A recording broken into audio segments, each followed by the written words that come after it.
नमस्कार, आप सभी का स्वागत है C10 न्यूज पर। मैं हूं आपके साथ काजल सिंह। यूपी विधानसभा चुनाव नजदीक है। सभी राजनीतिक पार्टियां जनता और किसानों को लुभाने में लगी हुई हैं। कांग्रेस हो या समाजवादी पार्टी, किसानों के जरिए यूपी में वोट बैंक को साधने की पूरी कोशिश में है।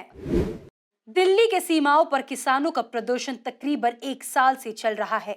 केंद्र सरकार के साथ किसानों की कई दौर की वार्ता हो चुकी है, बावजूद इसके कोई हल नहीं निकला। कई विधानसभा चुनावों में बीजेपी को किसानों के गुस्से का सामना करना पड़ा। उत्तर प्रदेश में अब विधानसभा चुनाव नजदीक आ गए हैं। ऐसे में किसानों का नाराज रहना बीजेपी के लिए नुकसानदायक साबित हो सकता है। इसे देखते हुए बीजेपी नेता यूपी विधानसभा चुनाव से पहले किसानों का धरना समाप्त करने की कोशिश में लगे हुए हैं। नहीं, मैंने ये नहीं कहा कि किसान आंदोलन ख़त्म कर देंगे। मैंने ये कहा है कि हर काम का कोई वक्त होता है। मुझे लगता है कि अब किसान आंदोलन सरकार को आगे हाथ बढ़ा करके समाप्त कर देना चाहिए। समझौते के तहत पर आपस में बैठ कर के बातचीत के जरिए, जिस तरीके से कई बार पहले बैठक हुई है इस संबंध में, अब भी एक बार और दोनों तरफ से हाथ बढ़ा करके इस मसले को निपटा देना चाहिए। चूँकि पश्चिम उत्तर प्रदेश एक किसान बेल्ट है और वहाँ गरीब अमीर, चाहे छोटा चाहे बड़ा, हर व्यक्ति किसानी से जुड़ा हुआ है। मजदूर भी किसानी से जुड़ा हुआ है और हर वर्ग, हर जाति किसानी से जुड़े हुए हैं। तो मेरा केवल यही पर्पज़ था कि मैं अपने केंद्रीय नेतृत्व, प्रदेश नेतृत्व से यही आग्रह करता हूँ कि ये आंदोलन अब समाप्त हो जाना चाहिए। देखिए, उत्तर प्रदेश में किसान भारतीय जनता पार्टी के साथ है कि अपनी पहली कैबिनेट की बैठक में योगी आदित्यनाथ जी की सरकार ने 86 लाख किसानों का 36,000 करोड़ रुपए माफ करने का काम किया। आज गेहूं की खरीद हो या धान की खरीद हो या गन्ना मूल्य का भुगतान हो, रिकॉर्ड बनाने का काम उत्तर प्रदेश की सरकार ने किया है। जितना पिछले 10 वर्षों में किसानों के लिए काम नहीं हुआ, उससे ज़्यादा काम हमने आज 5 वर्षों में करके दिखाया है। उत्तर प्रदेश में किसान भाजपा के साथ था, भाजपा के साथ है और भाजपा के साथ ही रहेगा। इसलिए किसान आंदोलन जो भी चल रहा है वो निश्चित तौर पर खत्म होगा और भारतीय जनता पार्टी के साथ किसान खड़े होंगे। गौरतलब है कि जब से किसान आंदोलन शुरू हुआ है, कांग्रेस ने किसान आंदोलन का समर्थन किया है।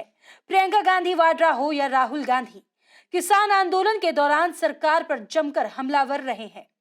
यूपी चुनाव में कांग्रेस भी इस मौके को भुनाना चाहती है। अब जब सब कुछ तबाह हो चुका है, किसान ने सबसे ज़्यादा आत्महत्या की भाजपा सरकार की गलत नीतियों के चलते। लगातार गन्ना किसान प्रदर्शन कर रहे हैं, जबकि भाजपा ने वादा किया था कि सरकार बनते ही 15 दिन के अंदर हम गन्ने का भुगतान करेंगे। लगातार किसान पीड़ित है। 3 काले कानूनों के खिलाफ लगातार संघर्ष कर रहे हैं। 700 से ज़्यादा जानें चली गई। उसका जिम्मेदार कौन होगा? भारतीय जनता पार्टी के नेता अब समझ चुके हैं कि इस देश का अन्नदाता और देश का युवा काफ़ी आक्रोशित है। कितनी भी कोशिश कर ले बीजेपी, चुनाव के समय कोई भी अब जुमला काम करने वाला नहीं है। भारतीय जनता पार्टी को हटाने का मन उत्तर प्रदेश के किसानों, नौजवानों ने बना लिया है।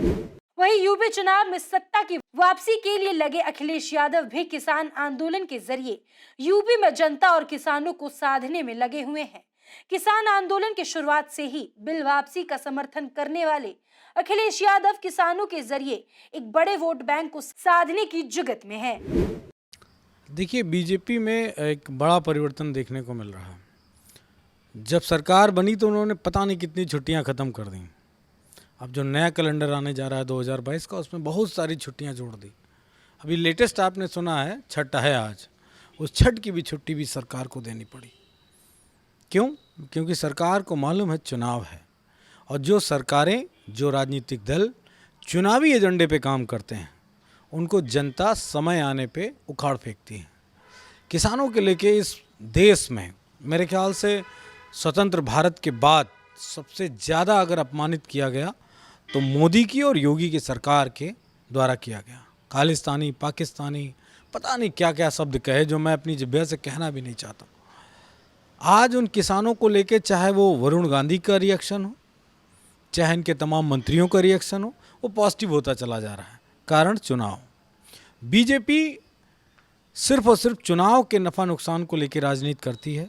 ये बात बीजेपी ने स्वयं मोहर लगा दी है। उनके जितने भी ये फैसले आ रहे हैं वो सारे फैसले चुनाव के मद्देनज़र हैं। तो बीजेपी के लिए सिर्फ एक ही बात कहनी है कि 2 इंजन की, डबल इंजन की आप सरकार हो और आप चुनाव को लेके इतने फैसले कर रहे हो, इसका मतलब आपने काम नहीं किया है।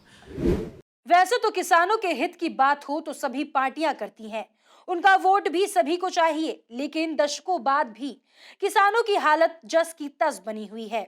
देखना होगा कि यूपी चुनाव में किसानों का मुद्दा कौन सी पार्टी भुनाने में कामयाब हो पाती है और किसानों का समर्थन किसे मिलता है। लखनऊ से विनोद कुमार की रिपोर्ट।